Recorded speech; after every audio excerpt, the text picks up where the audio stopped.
Hello everyone, আসসালামু আলাইকুম। আজকে আপনাদের সাথে শেয়ার করব হচ্ছে পাকন পিঠা, আর এটা হচ্ছে তালের পাকন পিঠা।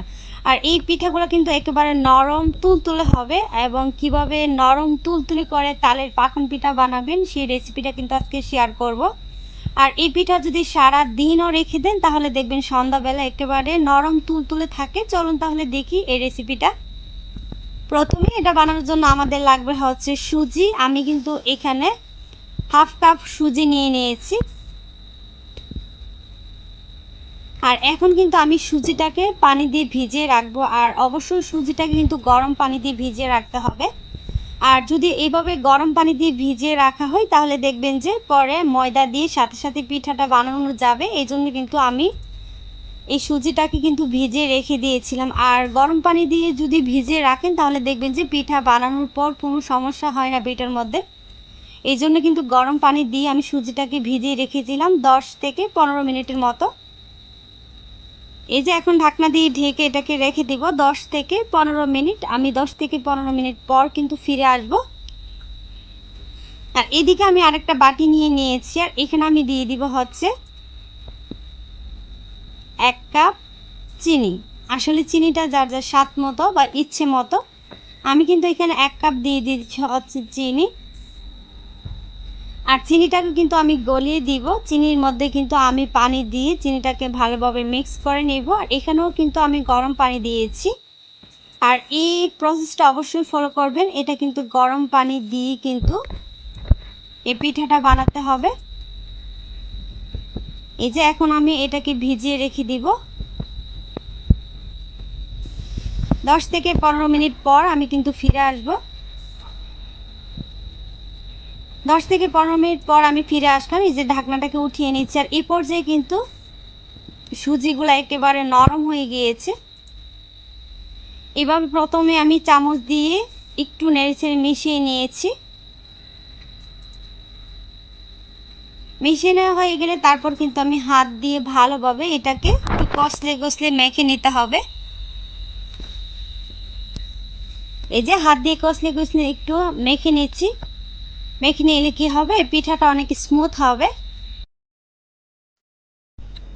তারপর আমরা এখানে দিয়ে দিব হচ্ছে ময়দা। আর আমরা যে বাটি দিয়ে সুজি নিয়েছিলাম ঠিক এই বাটি দিয়ে কিন্তু ডাবল ময়দা দিতে হবে। আপনারা চাইলে কিন্তু এই পিঠাটা আটা দিয়েও বানাতে পারেন, কিন্তু আমি ময়দা দিয়ে বানিয়েছিলাম। আমি 1 বাটি সুজি দিয়েছি, তার মধ্যে আমি 2 বাটি দিয়েছি হচ্ছে ময়দা। এখন আমি হাত দিয়ে ময়দাটাকে একটু ভালোভাবে মিশিয়ে নিচ্ছি। হাত দিয়ে মিশিয়ে নেওয়া হয়ে গেলে তারপর এখানে আমরা দিয়ে দিব হচ্ছে স্বাদ মতো লবণ। আর এখানে আমরা দিয়ে দিব হচ্ছে তালের পিউরি। আর এখানে 1 বাটির মতো তালের পিউরি আছে। আর যদি তালের পিউরিটা তিতে হয় তাহলে কিন্তু এত বেশি দিতে যাবেন না, তাহলে পিঠাটা তিতো লাগবে। যেহেতু এটা একটু মিষ্টি ছিল তাই এখানে কিন্তু আমি 1 বাটি তালের পিউরি দিয়েছি। আর পিউরিটা কিন্তু আমি জাল করে তারপর ঠান্ডা করে নিয়েছিলাম।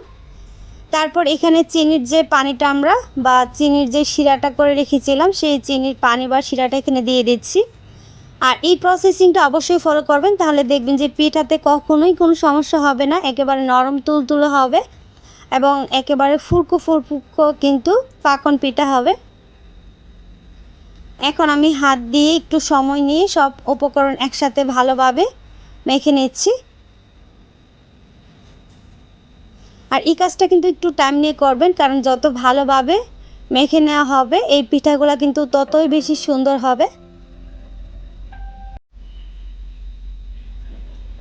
এভাবে হাত দিয়ে দিয়ে কিন্তু আমি কয়েক মিনিট এভাবে করে আমি সব মিশ্রণ একসাথে ভালোভাবে মিশিয়ে নিয়েছিলাম। যে গুটি গুটি থাকে ময়দার মধ্যে সবগুলো কিন্তু এইভাবে হাত দিয়ে দিয়ে আমি ভেঙে দিয়েছিলাম। এই যে দেখেন এই পিঠাটা কিন্তু এরকম হবে। দেখেন এটার গোলাটা কেমন হয়েছে। আর গোলাটা কিন্তু ঠিক এরকমই হবে। এই যে দেখেন গুঁড়াটা কিন্তু একেবারে রেডি হয়ে গিয়েছে। আর এটাকে আমি ঢাকনা দিয়ে ঢেকে বা কিছু দিয়ে ঢেকে রেখে দিব 3 থেকে 4 মিনিটের মতো। এটা কিন্তু বেশিক্ষণ রাখার দরকার নেই। 3 থেকে 4 মিনিট পর আমি কিন্তু ঢাকনাটাকে উঠিয়ে নিচ্ছি। আর এই পর্যায়ে একটা চামচের সাহায্যে কিন্তু আমি ব্যাটারটাকে আরও কিছুক্ষণ ফেটিয়ে নেব। বললাম না, যত ভালো ফেটানো হয় তত কিন্তু পিঠাগুলো সুন্দর হয়, এই জন্য কিন্তু আমি ফেটিয়ে নিয়েছি। এই যে দেখেন, এদিকে আমি একটা প্যান বসিয়ে দিয়েছি আর এখানে দিয়ে দিচ্ছে হচ্ছে তেল। আর পিঠাতে একটু তেল বেশি দিতে হয়, অল্প তেলে কিন্তু হয় না এই পিঠাগুলা। তেলটা যখন একেবারে হাই হিটে গরম হয়ে যাবে, অবশ্যই তেলটা চেক করে নেবেন। তারপর কিন্তু আমরা যে ব্যাটারটা করে নিয়েছিলাম সেই ব্যাটারটা কিন্তু এখানে ঢেলে দিচ্ছি। ঢেলে দেওয়ার পর দেখেন কতটা সুন্দর হয় পাকন পিঠাগুলা, একেবারে ফুলে টইটুম্বর হয়ে যাবে আর নরম তুলতুলে কিন্তু হবে এই পাকন পিঠাগুলা। এভাবে যখন এক পিঠ হয়ে আসবে তখন আমরা কিন্তু উল্টিয়ে দিব। এই যে দেখেন, উল্টিয়ে কিন্তু আমরা মিডিয়াম আঁচে কিন্তু এই পিঠাগুলো ভাজতে হবে। যদি আপনার হাই হিটে পিঠাগুলো ভাজতে যান তাহলে দেখবেন যে পুড়ে যাবে। আর চুলার আঁচ মিডিয়ামে রেখে কিন্তু আমি সবগুলা পিঠা বানিয়ে নিয়েছিলাম। আর চুলার আঁচ মিডিয়ামে রেখে কিন্তু এই পিঠাগুলো বানাতে হয়। যদি আপনার হাই হিটে পিঠাগুলো বানাতে যান তাহলে দেখবেন যে পিঠাগুলো কেমন জানি হয়ে যাবে, হবে না, আর অল্পতে কিন্তু পুড়ে যাবে। এই যে একটা পিঠা আমি উঠিয়ে নিচ্ছি, আমি আরও একটা পিঠা দিয়ে দেখাচ্ছি। আমি একটা কাপ দিয়ে দিয়েছি। দিয়ে যখন এক পিঠ হয়ে যাবে আমি আরেক পিঠ উল্টিয়ে নিচ্ছি। এইভাবে কিন্তু উল্টিয়ে পাল্টে আমি দুই পাশ খুব সুন্দরভাবে ভেজে নিয়েছি। দেখেন হয়ে গিয়েছে, আমি সবগুলো পিঠা বানিয়ে নিয়েছি, এখন সার্ভ করে দেখাচ্ছি। দেখেন মাশাআল্লাহ কতটা সুন্দর হয়েছে পিঠাগুলা। পিঠাগুলা দেখতে যতটা সুন্দর, খেতে কিন্তু আরও ভীষণ মজার ছিল। পিঠাগুলো দেখেন কতটা নরম তুলতুলে হয়েছে। আর এই পিঠা যদি বাসায় একবার বানান সবাই দেখবেন যে আপনার কাছে চেয়ে যে বারবার নিয়ে খাবে।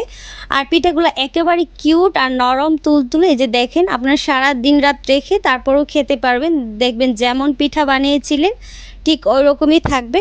আর এই রেসিপি যদি ফলো করে এই পিঠাগুলো বানান হুবহু কিন্তু আমার মতে এই পিঠাগুলো হবে। আশা করছি এই রেসিপিটা আপনাদের কাছে খুবই ভালো লাগবে। যদি ভিডিও ভালো লাগে আমার চ্যানেলটাকে সাবস্ক্রাইব করবেন, আর পেজ থেকে দেখে থাকলে পেজটাকে ফলো করে রাখবেন। সবাই ভালো থাকবেন, সুস্থ থাকবেন।